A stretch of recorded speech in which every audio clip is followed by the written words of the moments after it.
In this video, we will look at how to use the OData connector with Excel. Before you can do this, you must set up an OData connection and generate user credentials. For full instructions, see the following videos in this course. Please note the following. Microsoft does not support the use of an OData connection with Excel on Mac. If you are using Excel 2016 or older, you must also download the Power Query add-on from Microsoft. To use the OData connector in Excel, first open a new workbook. Then go to Data, Get Data, From Other Sources, from OData Feed. In the OData Feed screen, select Basic. Enter your company URL and click OK. Next, go to the Basic tab. Enter your credentials, your system username, in addition to the OData connection password and URL that you copied during connection setup. Then click Connect. This creates a connection between Excel and your accounting system. You can repeat this process for as many company databases as you want to connect with. You only need to make connections once per worksheet.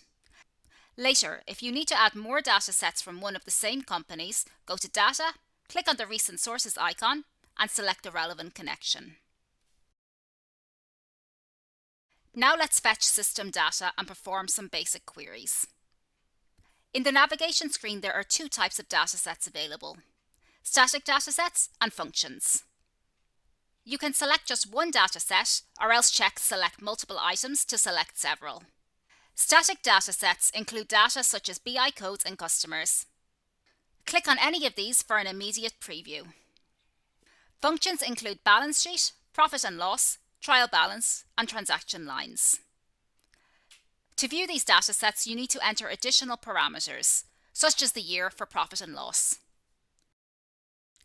Note: if you cannot see any functions, check in the Maintain menu profile screen that the relevant permissions were set.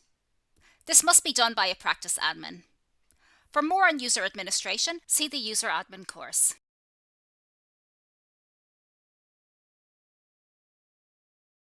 Here we will select both BI codes and profit and loss to create an extended profit and loss report that also includes BI code descriptions. First, we will perform a data cleanup step. Click Transform Data and then select the relevant query from the side panel. Note: in the Applied Steps panel, check that the dataset only appears once. If it appears multiple times, delete any extra by clicking on the Delete icon. Next, ensure that all columns are formatted correctly, especially the date columns. Check on the Format icon in the column header and make any changes needed. Then perform any other cleanup steps desired. This could include removing duplicated data or unneeded columns. Next, go to Close and Load To and select Connection Only. Check the Add this data to the data model box.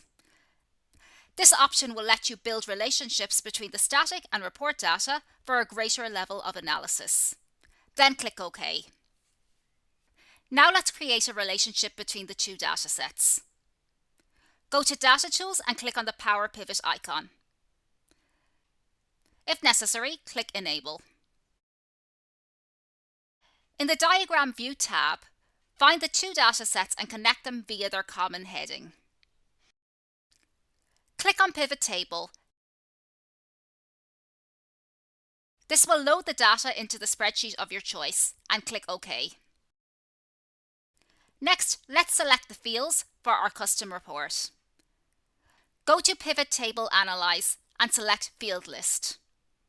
In the panel, select the desired rows, columns, and values.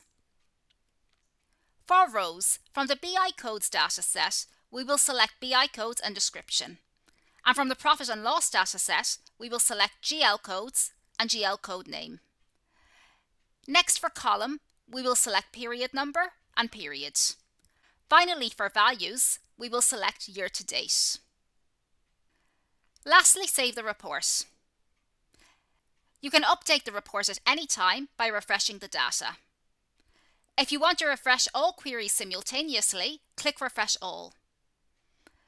or just click refresh to update the current worksheet.